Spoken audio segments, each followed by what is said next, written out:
हम भैंसवाल कला गांव में मौजूद हैं और हमारे साथ मौजूद हैं वरिष्ठ नेता, वरिष्ठ समाज सेवी आनंद सिंह छिकारा जी। आइए इनसे जानते हैं। नमस्कार सर। हाँ नमस्कार। कैसे हैं सर आप? बढ़िया, ठीक है जी। आज यहाँ भैंसवाल कला में आए हैं सर, क्या कार्यक्रम रहा? वो अजय भाई साहब आए हुए थे तो इसलिए मुझे पता लग गया था तो मैं आ गया। बड़ौदा में उपचुनाव है सर, क्या देखते हैं? बड़ौदा में उपचुनाव है, उसमें ये है कि मैं अगर आपको एक ठीक बात बोलूँ, ये उपचुनाव है।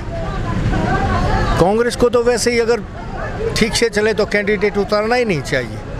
अगर हम जनहित की बात करते हैं, अगर हम हल्के के लोगों की बात करते हैं तो सरकार है, तो सरकार के साथ ही कोई विधायक सरकार का आएगा तो लोगों का हल्के का काम ज़्यादा करवा पाएगा। ये 30 बैठे हैं तो 31 हो जाएंगे तो क्या फ़र्क पड़ गया। लेकिन अपना वजूद दिखाने के चक्कर में हल्के वालों का काम 4 साल तक ना होने देना, ये कोई समझदारी नहीं है। ये केवल एक तरह की राजनीति की बात हो सकती है, वरना तो। और उपचुनाव में आमतौर पे आपको पता है, सबको पता है, आमतौर पे सरकार की तरफ से ही कैंडिडेट विजयी होता है और होना भी चाहिए ताकि वो ज़्यादा से ज़्यादा काम करवा दे। तो इनको तो वैसे ही सरेंडर कर देना चाहिए। दूसरी बात, हुड्डा साहब के पास कोई कैंडिडेट ही नहीं आज के दिन। आज के दिन कैंडिडेट ऐसा नहीं है जिसको आँख मीच के उतार सकें कि ये फील्ड में टक्कर तो देगा, जीतना तो छोड़िए। वैसे क्या मानते हैं, बड़ौदा की जो जनता है वो कांग्रेस को वोट ना देकर चौधरी भूपेंद्र सिंह हुड्डा के नाम से वोट देती है? हाँ देती है। इस तरह का फ़र्क ज़रूर पड़ा है, वरना तो पिछली बार भी आप देखो तो 32,500 भाई भूपेंद्र ले रहे थे और योगेश्वर ने भी ली थी 34-35,000 के करीब। हुड्डा साहब की वो थी, इसलिए वो एक नाम के हिसाब से वोट देते रहे। लेकिन बाई इलेक्शन में ना हुड्डा साहब का जीतने वाला और ना जीतना चाहिए।